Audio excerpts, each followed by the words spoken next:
बड़ी खबर आपको बता दें, पाकिस्तान और सऊदी अरब ने एक अहम रक्षा समझौते पर हस्ताक्षर किए हैं। स्ट्रैटेजिक म्यूचुअल डिफेंस एग्रीमेंट इस समझौते का नाम है। ये समझौता बीते बुधवार यानी 17 सितंबर को हुआ। इस समझौते के तहत यदि किसी एक देश पर हमला होता है तो इसे दोनों देशों पर हमला माना जाएगा। अगर दोनों कंट्रीज में से किसी भी कंट्री के ऊपर अटैक होता है, यानी अगर हिंदुस्तान या कोई दूसरी कंट्री जो है अगर पाकिस्तान पे अटैक करेगी तो वो सऊदी अरब पे भी अटैक समझा जाएगा, और अगर पाकिस्तान को छोड़ के सऊदी अरब पे किसी ने अटैक किया तो पाकिस्तान पे अटैक समझा जाएगा। खैर, we have a wide-ranging strategic partnership. We expect that this strategic partnership will keep in mind mutual interest and sensitivities. Mohammad बिन सलमान और पाकिस्तान के प्रधानमंत्री शहबाज शरीफ के बीच एक ऐतिहासिक रक्षा समझौते पर हस्ताक्षर हुए। देखिए, पाकिस्तान का और सऊदीया का जो रिलेशन है वो लॉन्ग स्टैंडिंग रिलेशन है। पाकिस्तान के बनने के बाद से ही ये डेवलप होना शुरू हो गया था। दोस्तों, इस वक्त क्वेश्चन ये आ रहा है कि पेट्रो डॉलर्स और इस्लामिक बॉम्ब, सऊदी अरब और पाकिस्तान के जो ताल्लुकात हैं, ये 1951 एक ट्रीटी ऑफ फ्रेंडशिप साइन हुई थी और तब से लेके अभी हम जो है वो उनकी फौजियों को ट्रेन करते रहे हैं। पर सऊदी अरब के सैनिकों को प्रशिक्षण देना शुरू किया।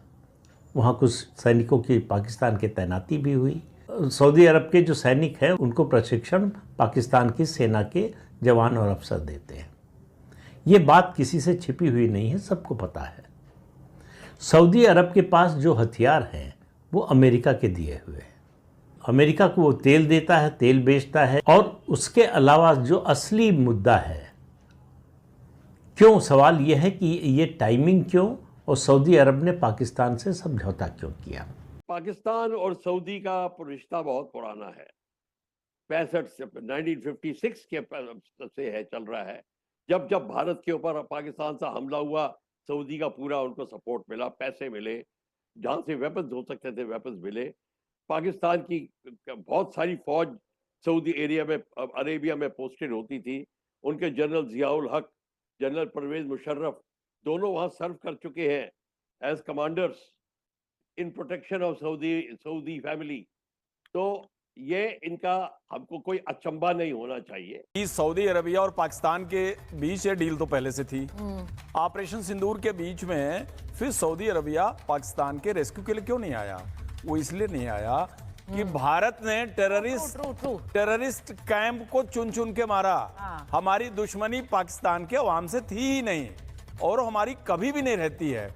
हमने तो टेररिस्ट कैंप को मारा, उनको टारगेट किया। जब पाकिस्तान का काउंटर रिएक्शन हमारे स्ट्रेटेजिक और डिफेंस एस्टेब्लिशमेंट पे उन्होंने अटैक किया, तब हमने उनका इस कर्डू से लेके बोलारी तक का नक्शा बना दिया। अगर जैसे पाकिस्तान और सऊदी अरेबिया ने डिफेंस एग्रीमेंट किया है, इंडिया भी इसी तरीके से इसराइल के साथ डिफेंस एग्रीमेंट कर लेता है कि भाई इंडिया पर हमला इसराइल पर हमला समझा जाएगा और इसराइल पर हमला इंडिया पर हमला समझा जाएगा, तो फिर अरब कंट्रीज के लिए, इस्लामिक कंट्रीज के लिए क्या कोई इशू बन सकता है? नो डाउट बहुत इशू बनेगा। शायद कुछ लोगों को मेरी बात कड़वी लगे, लेकिन आप ये देखें इंडिया इकोनॉमी के हवाले से स्ट्रांग है। आप ये देखें इंडिया की अगर हम मिलिट्री की बात करें तो वो काफी हद तक स्ट्रांग है। अगर इसके अलावा टेक्नोलॉजी की बात करें तो वो इसराइल के पास मौजूद है। तो as compare to India and Israel, Pakistan and Saudi Arabia, हमें मुकाबला थोड़ा अजीब नजर आ रहा है। भारत बड़ा परेशान है, कह रहे हैं पाकिस्तान और सऊदी अरब का दिफाई वायदा हो गया। आपको लगता है इंडिया सऊदी अरब पे हमला कर सकता है? क्योंकि अब तो सऊदी अरब से भी हमले होंगे इंडिया के ऊपर। एज पर द एग्रीमेंट तो यही है ना कि an attack on one will be considered an attack on both. तो इसका मतलब यही है ना, खुल्लम खुल्ला जो बात की है, यानी कि अब भारत के ऊपर चाइना से भी हमले होंगे, तुर्की से भी हमले होंगे, आजरबाईजान से भी हमले होंगे और सऊदी अरब। 3 मुल्क पहले ही पाकिस्तान के साथ थे, अब चौथा भी मिल गया। तो आपको नहीं लगती कि पाकिस्तान का दिफा मजबूत हो गया? इंडिया तो अकेला मैडम। तो फिर इस डील का क्या मतलब है मैडम? तो फिर इस डील का क्या मतलब है? जीरो। सिर्फ दिखाने के लिए है, केवल बताने के लिए कि हम एक इस्लामिक नेटो बना रहे हैं। भारत की बात ले लीजिएगा, 27 देशों ने अपने सबसे बड़े सम्मान भारत के प्रधानमंत्री को दिए, 8 उनमें से इस्लामिक देश हैं। वो क्यों पंगा लेंगे भारत के साथ? क्या लेना देना है उनका मेरे साथ?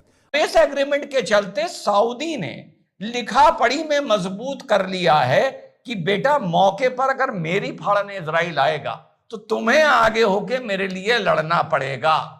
ये भिखारी हैं, इन्हें पैसा चाहिए। सऊदी अरब के एक अधिकारी ने नाम ना छापने की शर्त पर रॉयटर्स से बात करते हुए कहा कि भारत के साथ संबंधों को संतुलित करने की आवश्यकता को स्वीकार किया। उन्होंने कहा कि भारत के साथ हमारे संबंध पहले से कई अधिक मजबूत हैं। हम